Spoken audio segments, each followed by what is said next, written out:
Broadcasting live. It's America's longest running talk show on computers. It's Computer America, bringing you the biggest names in technology with guest interviews, new products, and your emails. Listen live at computeramerica.com on any device around the world.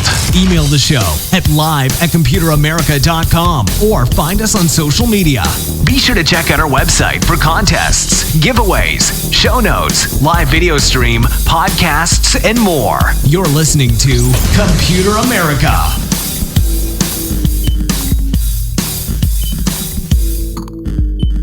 Hello and welcome into the Computer America Show. We are the nation's longest running, nationally syndicated radio talk show on computers and technology. And everyone, hey, welcome into the program. I hope that you're doing well. And hey, you are, I hope that you're doing well. So today on the program, we are, of course, going to do computer and technology news for the entire segment. Tomorrow on the program, we will have Nathan Evans, who's always a lot of fun from PopZara. But today it's going to be all about news, which is just perfect for me because there are a ton of stories that I get to share with you. And there's a lot of fun ones here that we can talk about. It's just going to be, it's just going to be a lot of fun. So with that being said, everyone, computeramerica.com, that's the first thing that I should tell you about. And it's the most important thing because anything that we do here with the program, you can, of course, find at computeramerica.com. And while you're there, be sure to check out the podcast, the show notes, past shows, future shows, the video archives, all that kind of thing. But most importantly, right there on the homepage, over on the right side of the screen, there will actually I can pull that up, I bet. So let's see, if you're watching the video portion of the show, you can see it right here. That'll pull up in just a moment. There we go.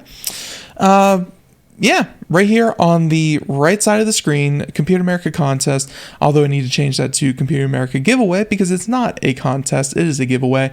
And right here, you just go down here, you enter your name, your birthday, your email address, all that, so we can contact you and make sure that you are at least 13 years old. That is the only requirement that there is, and of course living in the United States. But anyways, you just fill that out, you enter, and you join a number of people who have already entered, already at almost 50,000 entries. And ladies and gentlemen, I want to thank everyone for helping make that happen. That really,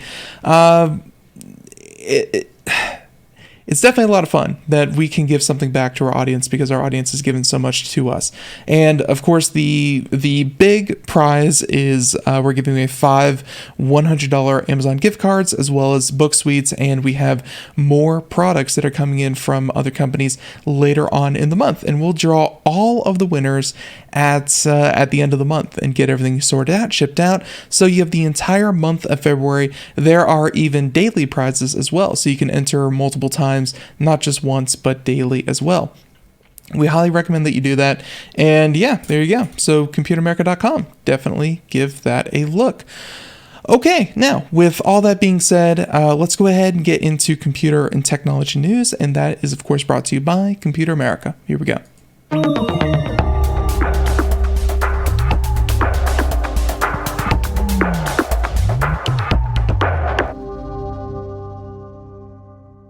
Okay, here's, let's see, and today's stories, surprisingly, are actually very fruitful, and I'm really happy for that. There's a lot of stuff to talk about, and I'm looking forward to talking about all of it with you. There's some fun stories, some concerning stories, but you know what? It's all right. There's a lot of news to cover. So let's go ahead and talk about some of these. Let's see, just checking one more source here real quick. Let's see. TechDirt is not using nice language, but we can talk about that real quick. Okay. I think that the first one we should probably do is about Parler and the CEO, because that's a pretty recent one that happened just in the past couple of hours. And I did not know that they had a kind of corporate structure to the point where they could actually fire their CEO. I thought the CEO was also the founder, although as I recall, there was actually some funding going on behind the scenes of Parler. So it is actually fairly big organization with a couple $1 billion behind it. And when that happens, you have a board. You have a board of directors as well as a CEO. And according to this article here, Parler CEO announces he's been terminated by the company's board, and while Parler remains offline after being dumped by Amazon Web Services, it also is in need of a new leader. And the part that kind of stuck out to me real quick was this image that Engadget, by the way, is the one who's bringing us the story. Engadget is bringing us the story, and the image that they have here is, well, of a chipped iPhone screen. And I don't know why. That just kind of bugged me. So, with that being said, the free speech social network Parler spiked in popularity late last year before losing its ride on Amazon Web Services hosting and listings in major app stores following the January 6th riots.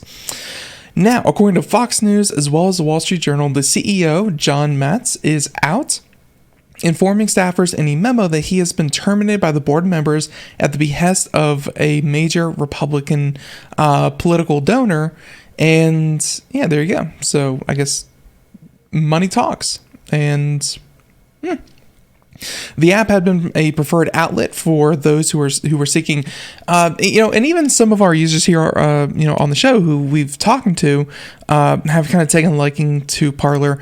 And it's not even about a way to, hatch schemes or do anything nefarious like that, but it's more of a so they claimed, a less restrictive Twitter or Facebook or other things like that. Instead, it is purely dedicated to just the free exchange of ideas. That was the founded kind of interest about it. Now, why that didn't work, I have a couple of ideas why.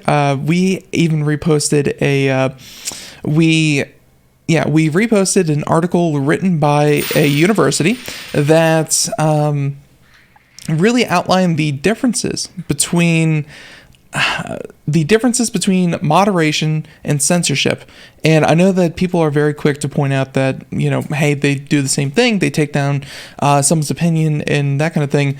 But, a completely unmoderated environment like Parler was trying to push itself as was never going to appeal to anyone except fringe elements. It's there's not, that's kind of what no moderation does, is that it takes people from the middle who are kind of either open to new ideas or open to conversation, and it pushes them away in favor of people who are so very much engrossed in their ideas and their opinions, and they are just completely not vindicated. They're completely entrenched in their views, and they will shout and scream and yell until everyone who is not part of that platform is gone.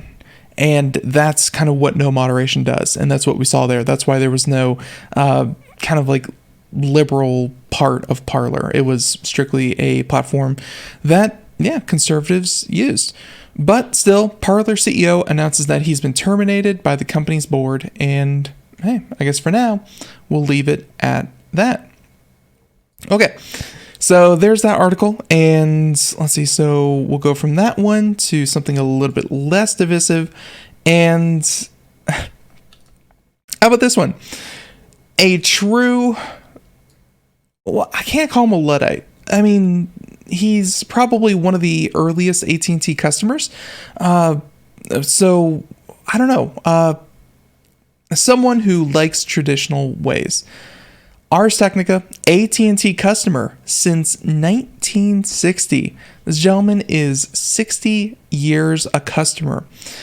Buys a Wall Street Journal print ad to complain of how slow the speeds are. That got headlines just because it's so absurd in today's day and age. I mean, how dare he not just go to Facebook and hashtag AT&T in the comment and just write it on his Facebook wall? That is impressive.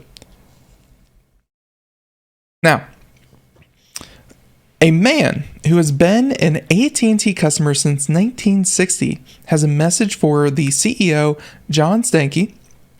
about the company's failure to upgrade DSL areas to modern internet service. Aaron Epstein, 90, is so frustrated by his 3 megabits per second internet plan that he took out a Wall Street Journal ad in today's print edition in order to post an open letter to the president, saying, "Dear Mr. Stanky, AT&T prides itself as a leader in electronic communications. Unfortunately for the people who live in North Hollywood, California, AT&T is now a major disappointment," he wrote in the letter. Epstein paid $1,100 to run the ad for one day in the Manhattan and Dallas editions of today's Journal.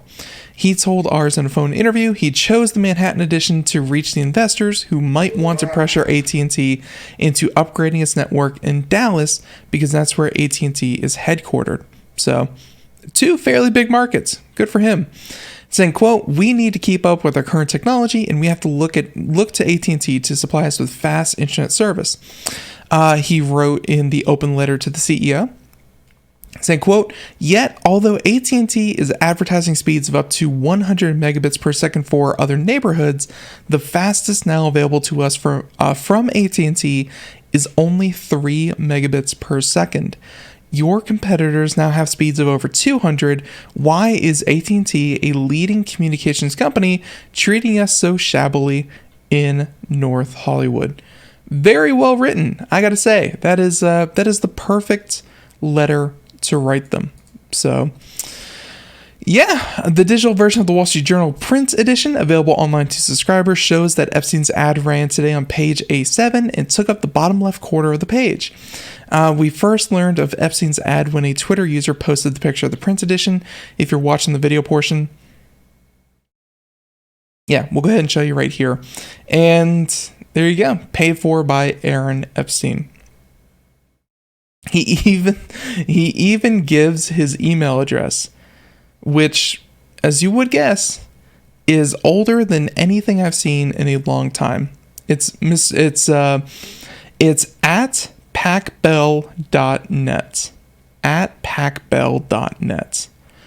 Good for him for sticking with, and really being a loyal customer that in today's day and age, you're almost encouraged to ditch your cable company, your insurance providers, or anything like that. You're encouraged to ditch them like every 2 years so that you get a better promotional rate, for joining a new company. And that level of loyalty is unheard of in today's consumer market. So, good on him for sticking with it and having the wherewithal to post print newspaper ads because he felt that'd be the best way to get attention to his horrible internet. Let's face it, he couldn't upload a video, not at 3 megabits per second. No, it's awful. Now, with that being said, the article goes on for a bit saying that about obsolete DSL, and of course AT&T is of course looking to discontinue its DSL service instead of upgrading it. And yeah, they said that the slow speeds gave him trouble with his online streaming on his Roku device. It's very frustrating because now we all use streaming services. Sometimes the movies are perfectly smooth and fast, and other times it's too frustrating and I don't use it at all.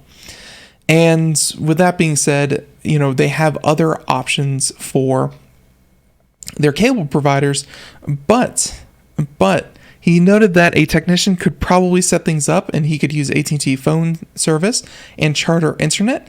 But with the pandemic continuing, Epstein said that he and his wife are playing it safe by not having any visitors into the home.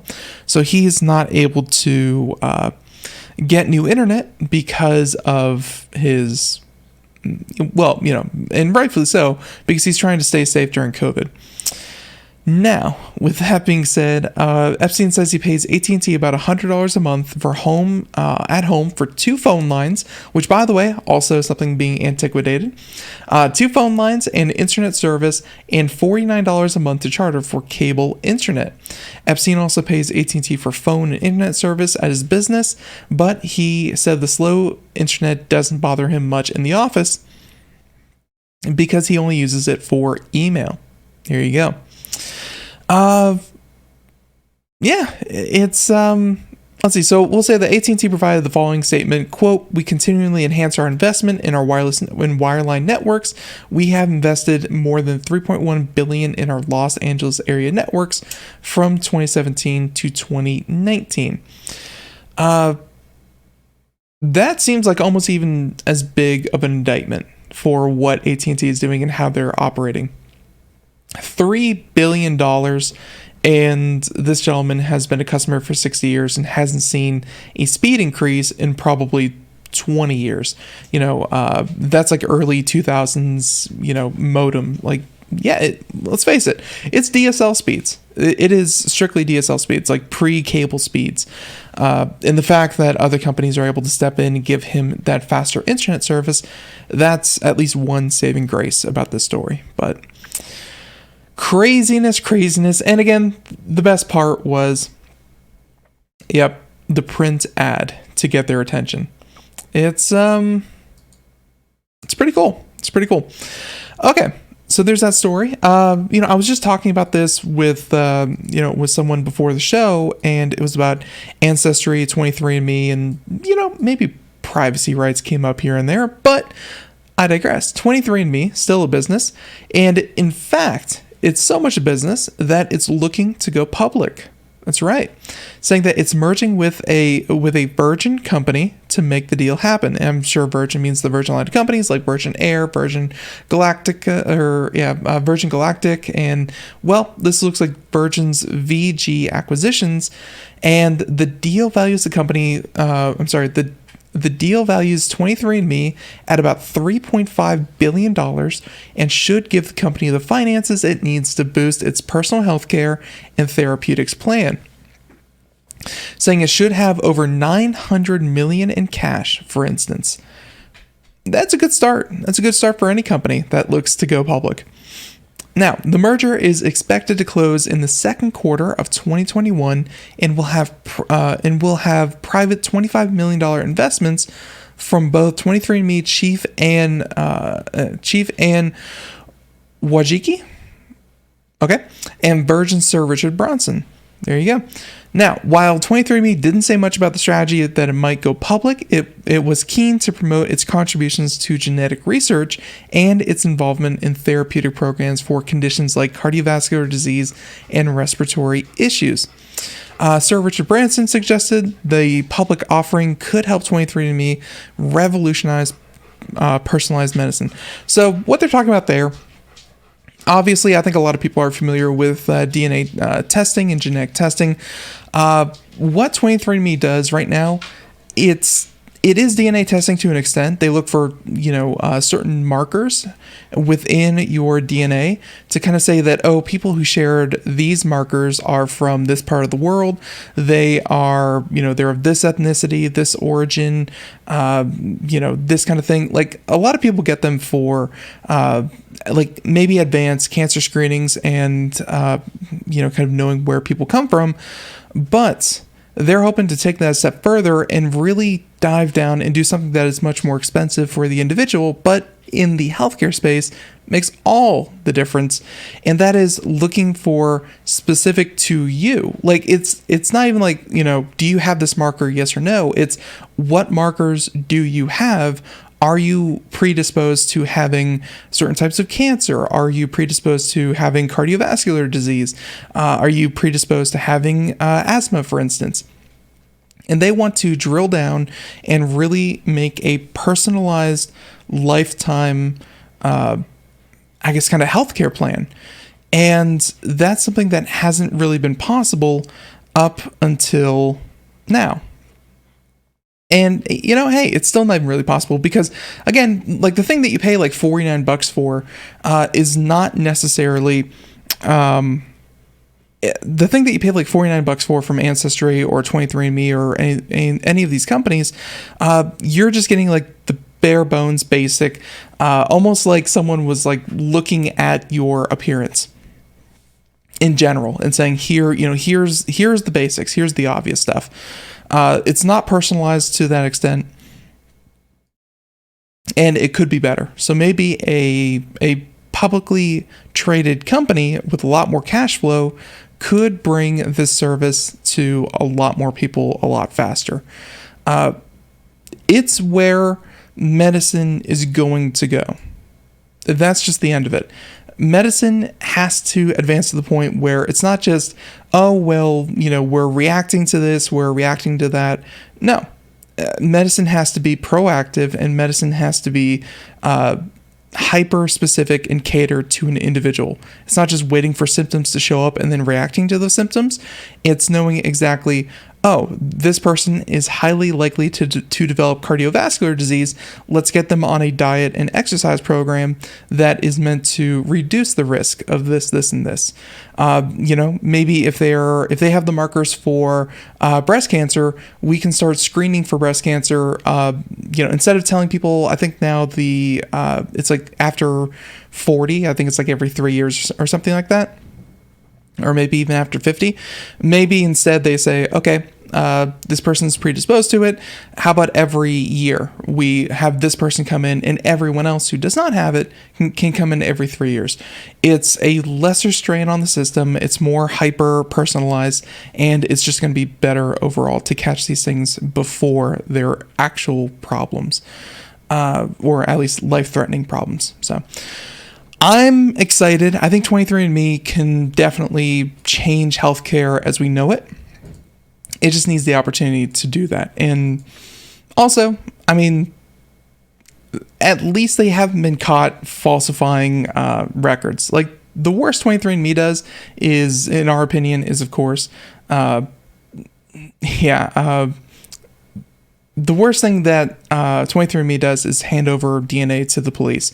But if you read their super fine print with all their legal jargon, you knew they were going to do that anyways. Okay, let's go ahead and talk about a lot of different stories we could talk about. This interview happened yesterday with one of the chief engineers of Tesla. And if you're wondering why Tesla stock price went down yesterday, well, it's because Elon ran his mouth. And at this point, if you're a longtime Tesla fan, then this should come as no surprise. And you say, oh, wow, is it Wednesday already? Because, yeah, it happens enough that no one who knows Elon should really be, or at least the public persona of Elon, no one should really be surprised at what happened. Now, what did he actually say? That's the fun part. Saying, don't buy Teslas. Yes, the CEO, founder of the company, said don't buy Teslas.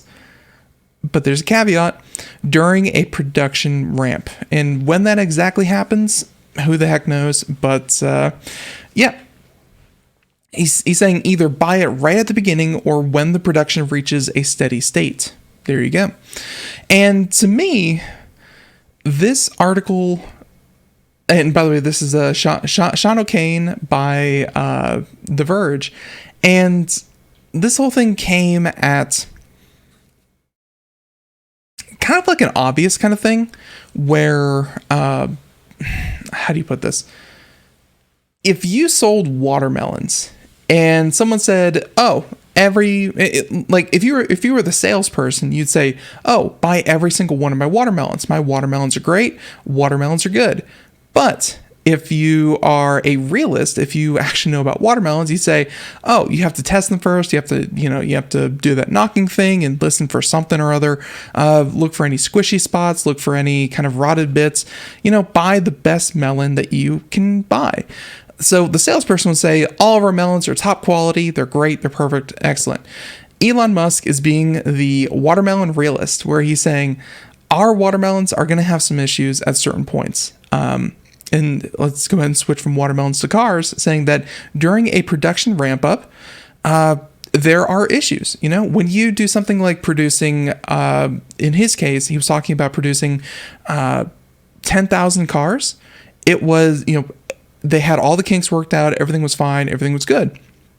But then they ramped up to 100,000 cars production in a month. And the problem that they found was the paint was not given proper time to cure when on that accelerated kind of timeline. So there were some paint issues that they had to go back and fix, and that customers complained about, and they of course fixed it. But yeah, so what he's saying is that there are going to be unforeseen circumstances that when you have that production ramp up, it's hard to really make sure everything is perfect, because you don't know what's going to get, kind of left in the dust or be too complicated to do right out, kind of super fast during a production ramp up.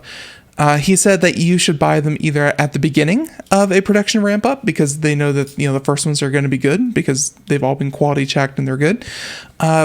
Or at the end when everything's stabilized, everything's ready to go, all the kinks have been worked out. That's when you should buy the car. And he even admitted that, that's how you do it. Which to me, again, speaks to someone who, don't get me wrong, I'm glad that he was so candid about it.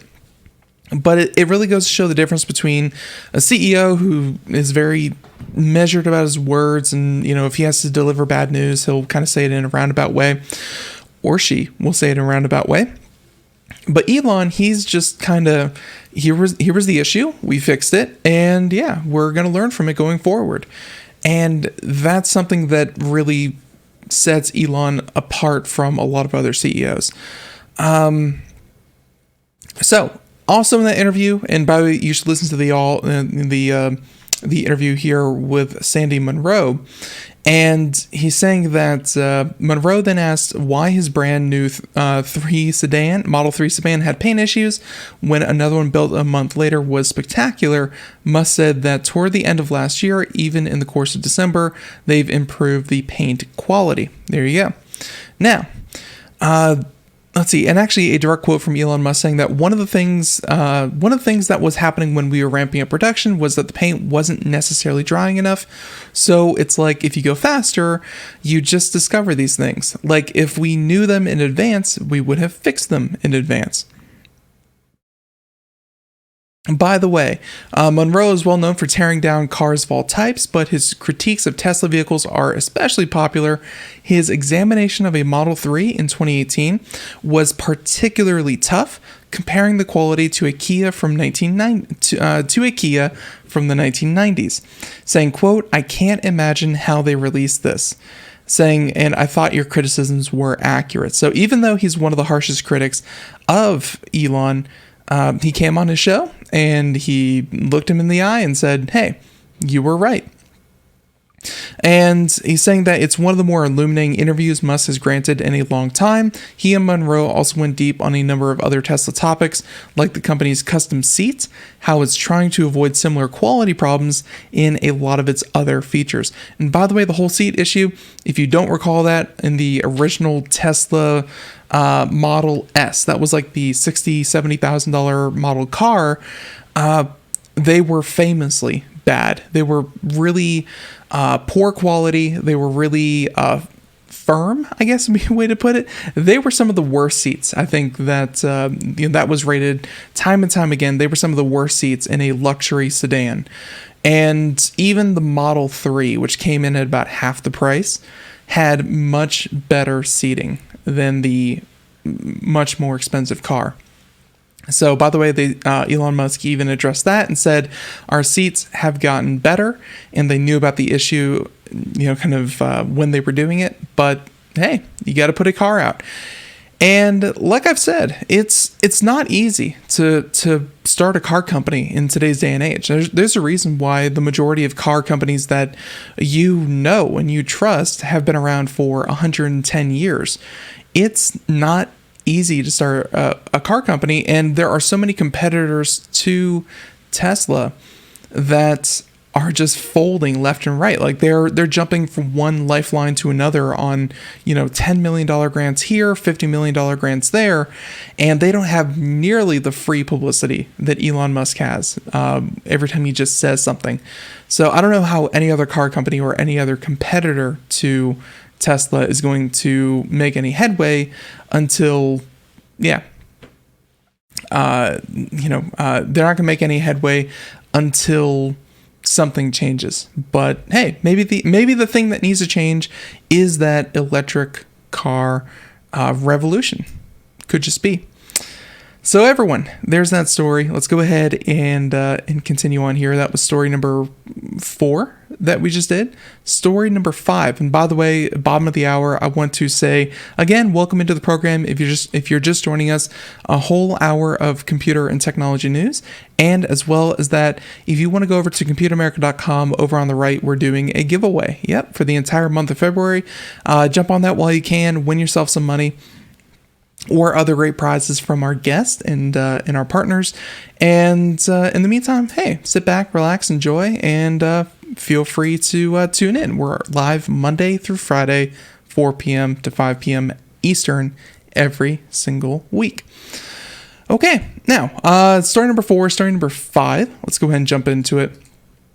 And this one is actually something that I did not know. And actually looking at my... looking at my different topics here. Yeah, I think it's happening right now. I've been a huge fan of this service called the Great Suspender. And if you've never heard of that, it was an add-on through Chrome, or it was a plugin, extension, whatever you want to call it. It was an extension through Chrome that you may have heard the jokes that Chrome sucks up a lot of RAM and a lot of memory. Like it's a system resource hog. And one of the ways to combat that was for a lot of people, myself included, was to download something called the Great Suspender. And the Great Suspender, if you hadn't opened a tab in 1 hour and it was minimized, it was pushed off to the side, instead of running in the background and constantly using system resources, which I'm realizing now that maybe part of the problem I've been having lately. But yeah, instead of running in the background constantly using system resources, it puts it into a state of suspension, and then you click anywhere on the screen and boom, you're off to the races. It loads right back to the same web page that you were at. It was a very helpful feature and something that I was just a huge fan of. Well, turns out they actually removed it, and I'm so unobservant, I did not notice. So check this one out. Saying that Chrome is blocking popular extension, the Great Suspender, but there's a way to recover your tabs. There you go. Chrome has apparently blocked the Great Suspender extension from Chrome, with existing users now receiving a message that it has been disabled due to malware. Which is legitimate. I mean, if it really did, kind of contain malware, then yeah, that's an issue. Now, saying it's also been removed from the Chrome Web Store, with any links to it now leading to a 404 page. Some are worried about losing their tabs, but Reddit users found a way to recover them. I gotta say, personally, I never kept it to the point where I had, thousands of tabs like some crazy people, but yeah. Anyway, the Great Suspender was hugely useful extension, minus the malware, for keeping your browser running smoothly. Now, and everything I just said is essentially what the article says here next. Now, saying that if you use the extension and are looking for a way to get your tabs back, the steps are simple, if a bit tedious. If the tabs were open, you can go into them and click on the URL bar. There will be a ton of text that looks something like this, and they give an example. And this example that they have here, at the end of the address that you were on, deleting everything before the URL will, and hitting enter, will bring the page back to life. So there you go. Again, if you have the Great Suspender and it's since been deleted and you're trying to find a way to reactivate that particular tab, just delete everything before the URL at the end of that long string of text. Now, they also mentioned that you can still get those tabs back by searching your Chrome history. It's basically the same process as above. You search for the extension ID, then open the tabs and remove the junk. It may be an annoying process, but it's better than losing any work that you might have had up. So, yeah, no real response yet. I really do hope that that it comes back, or a very important possible solution that would make it so that you don't have to download that, which would be if Chrome didn't use all of your system memory at once. That would be the most ideal solution. But hey, if there was actually malware there and we don't have a statement from the actual from the actual developer, so I can only imagine that he's working on getting that done. So there's that one. Let's see. This one comes from. Okay. We could do that one, or we could do. Okay. Speaking of malware in Chrome, the segue is good enough that I don't mind jumping right into it. Malicious Chrome and Edge add-ons have a novel way to hide on 3 million devices. Let's check this out. 28 malicious extensions disguise traffic as Google Analytics data. Not good.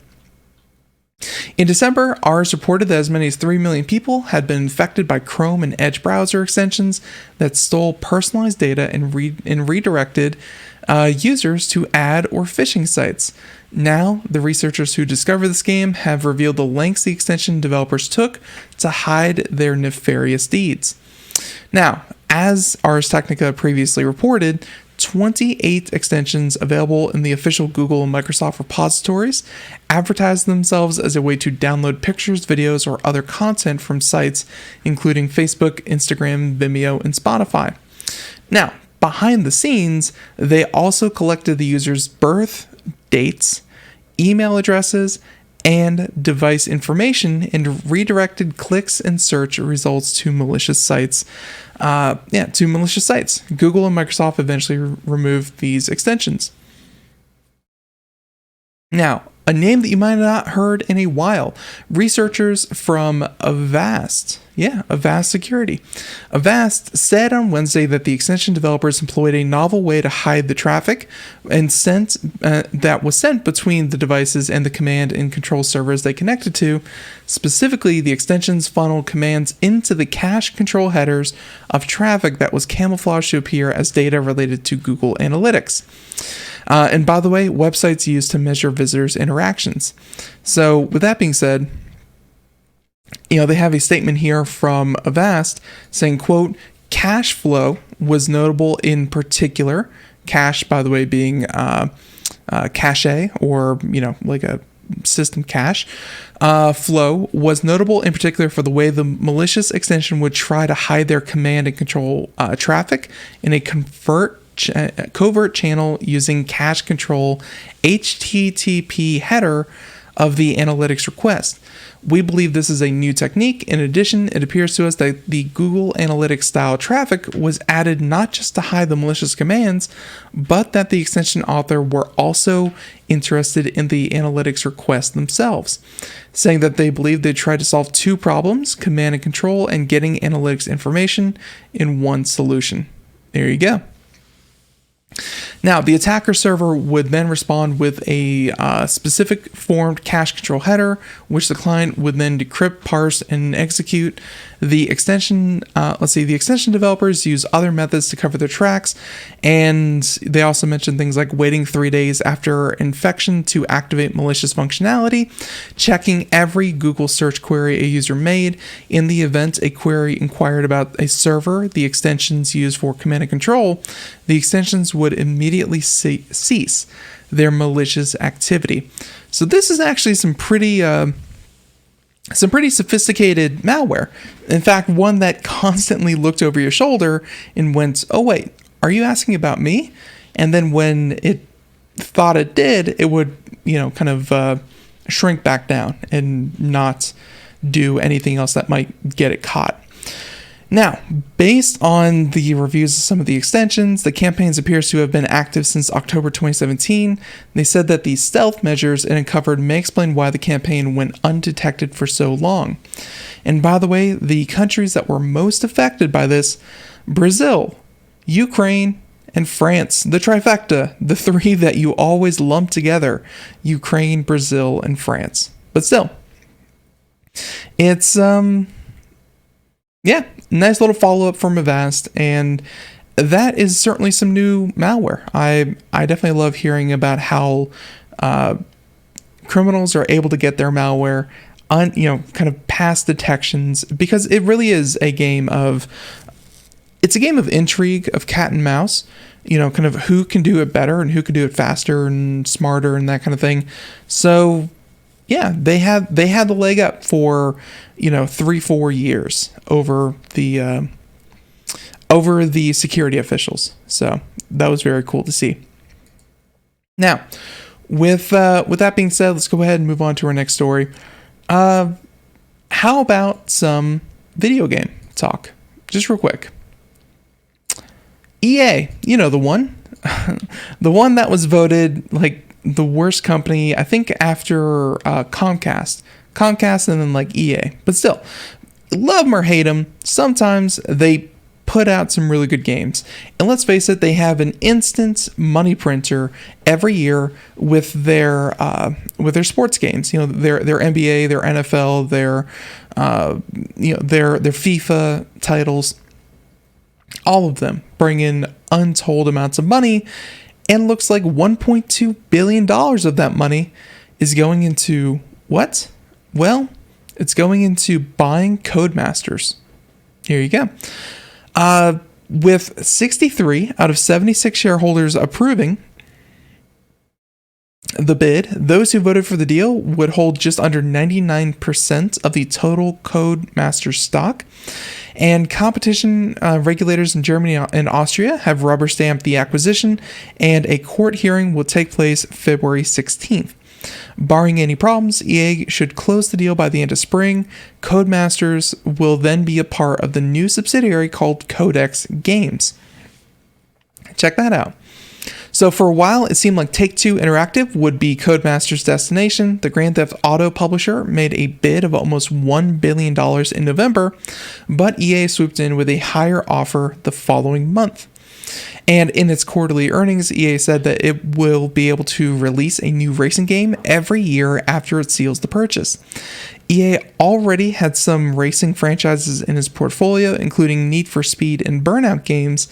After the deal goes through, the likes of Dirt, Grid, Project Cars, and the F1 series will be added to its stable of, racing games.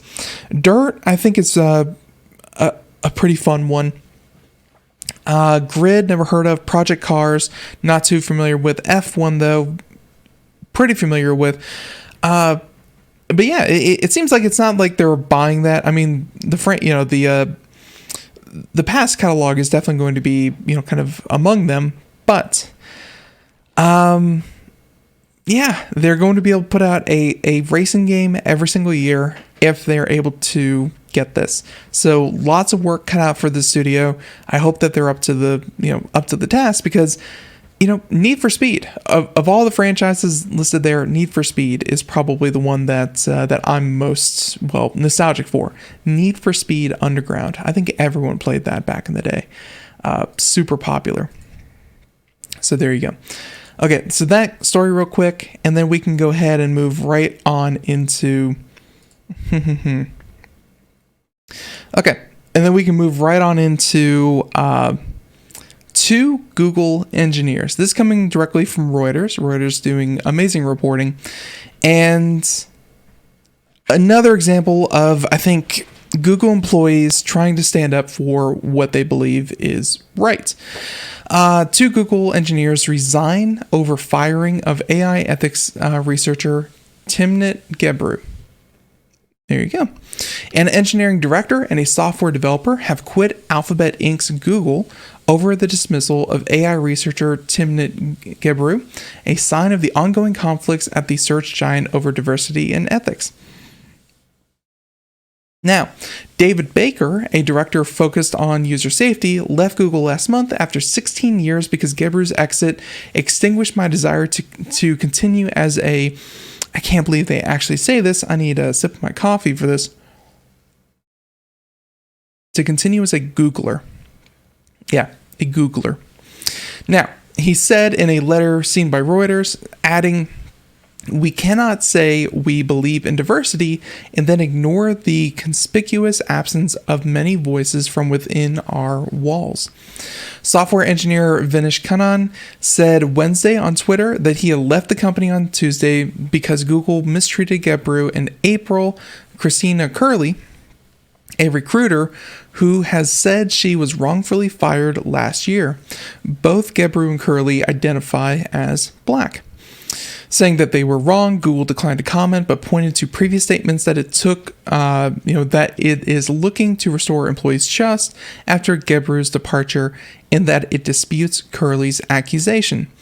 Now, the resignation comes as workers have demanded commitments to academic freedom and management change in Google's research organization. More than 800 people have joined a union last month. And by the way, those 800 people, I think were only part of its... Yeah, those 800 people were, the union is open to anyone. It does not have collective bargaining rights, and it's only available to people who work in like that one particular Google facility and not all around the world. So kind of less of an impact now because of COVID, and, Google even said that so few people are returning to work. So now, with so let's see. So with that being said, more than 2,600 of its 1,300. Let's try that again. 135,000 employees signed a December letter supporting Gebru. Baker, whose resignation letter was shared with internal affinity group for Black employees, said that he stood by his remarks. And no immediate comments from the people who just left, but Gebru, who co-led a team on AI ethics, said she was pushed back on orders to pull research that speech technology like Google's could disadvantage marginalized groups.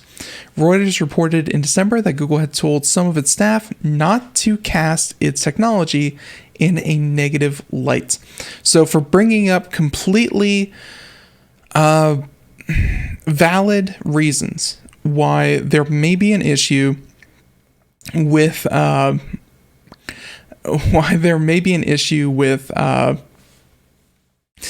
their AI program and voice and all that kind of thing. They fired her for talking smack about their product, especially, kind of before it was released, which is weird. You would think in a research capacity, that is what you're there for. You are there to talk smack, because if you talk smack now, people can't talk smack about it later. And you can go ahead and fix it now and hopefully not disadvantage marginalized groups. Horrible way that they were treated, and I hope that Google, really does step up instead of just saying that they're going to step up for the longest time. So there you have it. Okay, so even more people resigning over the firing that happened a couple of months ago. Okay, let's see. Let's talk about.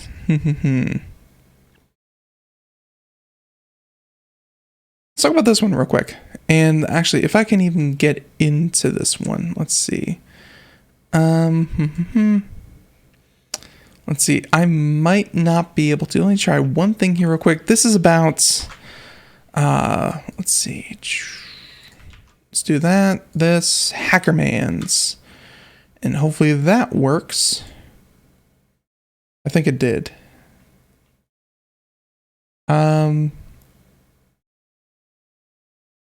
Okay. It did, but there's tons and tons of ads. So let's see if we can make this work either way. This one coming to us from Bloomberg, and Bloomberg is a great, is really a great resource for so much, good journalism out there. But yeah, I digress. So this is about the United States has fallen out of the top 10 when it comes to world innovation. And by the way, South Korea is now number 1.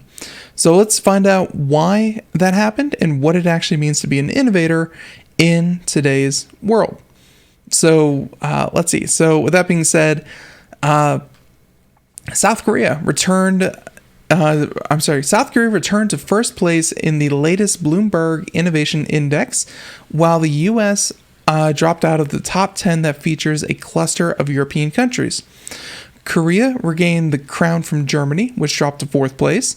The Asian nation has now topped the index for 7 of the 9 years that it has been published. Singapore and Switzerland each move up one spot to rank second and third. So, if you didn't catch that, South Korea, Singapore, Switzerland, Germany. And by the way, rounding out the top 10 includes Sweden as the 5th, Denmark as 6th. The 7th is Israel, which I gotta say, just from the companies that contact us here on the show and talk about their products, Israel has a very robust tech scene. That much is very obvious. So, anyways, 7th, Israel, 8th, Finland, which some people claim is not even real, but there you go. 8th, Finland, 9th, the Netherlands, and 10th is Austria. There you go. That's the top 10, and the US doesn't even crack it.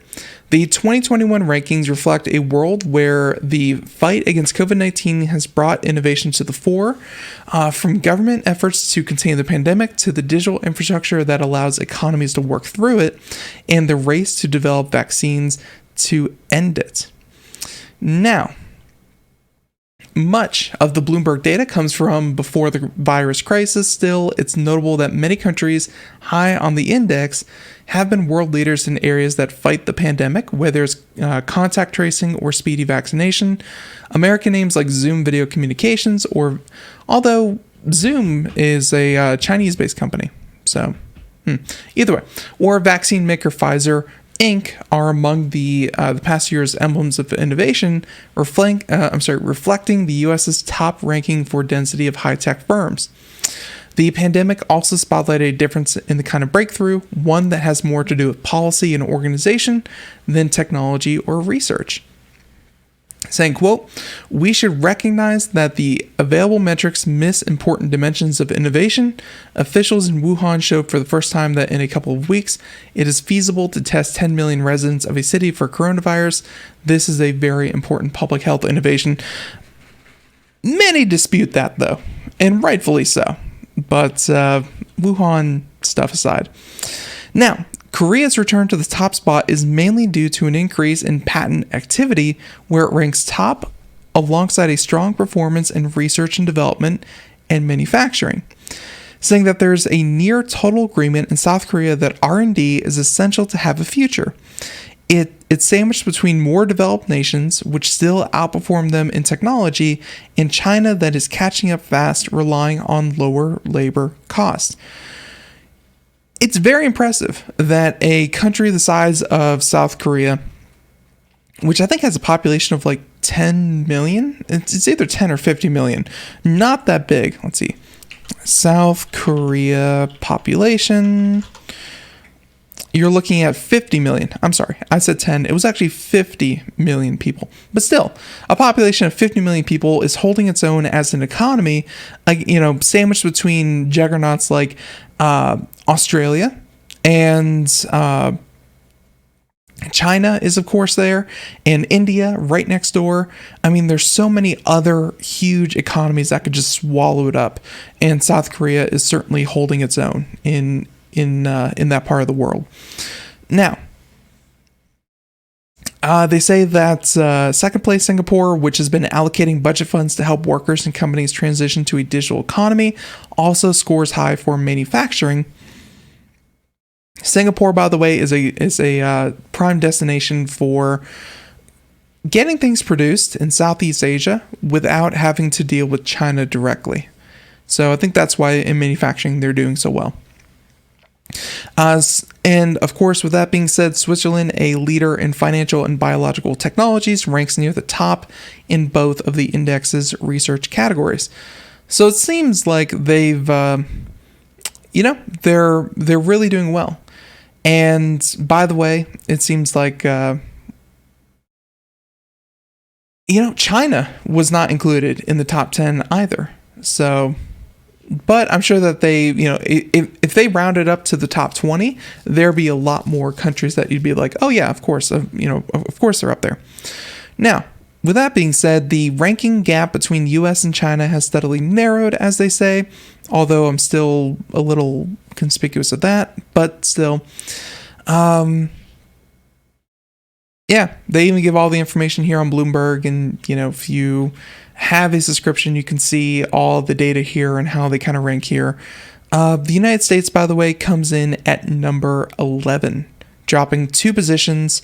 And yeah, Austria and the Netherlands actually jumped up. So, yeah, I mean, take it for what you will. There's a lot of ranking here. I'm sure there's a lot of subjectivity that you can place here. I don't know. It's America definitely has things that it can improve on, but I don't know. It's hard to imagine a world where it's not in the top 10 at least. So there you go. Yeah, we'll go ahead and include that in the show notes. And with that being said, let's go ahead. We have time for just one more story. Let's talk about Instagram real quick. And this new wave of bans has me kind of skeptical. So here we go. Last story of the day, Instagram bans hundreds of accounts in OG users' takedown, saying that the forum was previously linked to Bitcoin scammers who hacked a number of Twitter accounts, saying that Instagram has banned hundreds of accounts tied to notorious OG users' forums. Where members buy and sell stolen social media accounts, the company is also going after some of the forum's highest profile members, threatening legal action if they continue to use Instagram and break its rules. Instagram says it disabled 400 accounts, which were behind a number of handles that are considered valuable by people who trade in social media accounts. These OG usernames, often short, unique words, are thought of as status symbols and are often bought and sold for thousands of dollars via forums like OG users. And one such account disabled in Thursday's takedown was @Trusted, which was used by OG users members to who acted as middlemen, according to Motherboard. So think about that. They're using, they come in and almost like cyber squatting, if you remember the practice when it comes to digital domains, they'll come in and get @Trusted, @delivery, whatever short, concise word it may be. So it doesn't have to be this long, convoluted username. No, it's a very tight, small username. And they're very, very valuable. It's like the guy that, got that registered Coke.com. Imagine if you can get Coke.com before Coca-Cola could get that before you. It'd be very valuable to the right people. Now, because of the value associated with these handles, these accounts also become frequent. These become frequent targets for hackers who often use SIM swapping attacks to take over accounts. According to Instagram, OG users members also resort to other tactics like harassment and extortion, saying that we are removing hundreds of accounts connected to the members of OG user forums. They harass, extort, and cause harm to the Instagram community, and we will continue to do all we can to make it difficult for them to profit from Instagram usernames. So, with that being said, while not the first time Instagram has gone after people associated with OG users, it's the first time the company has publicly named it as part of a mass takedown.